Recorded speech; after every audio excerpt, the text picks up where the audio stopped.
Hello everyone. In today's video, we will see how we can write perspective text in Photoshop.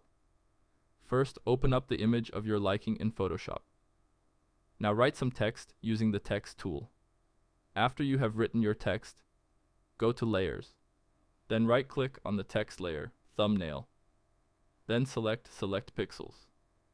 Now copy the text and hide the layer and make a new layer as shown. On the new layer, navigate to Filter. Then select Vanishing Point. A pop-up window will come. Now select the perspective to your liking using the points. Now paste the text and adjust it to your liking. Customize the text to your liking.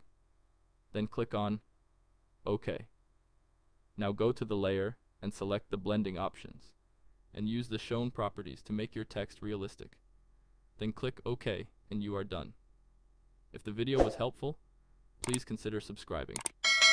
Thanks for watching, and I hope to see you again soon.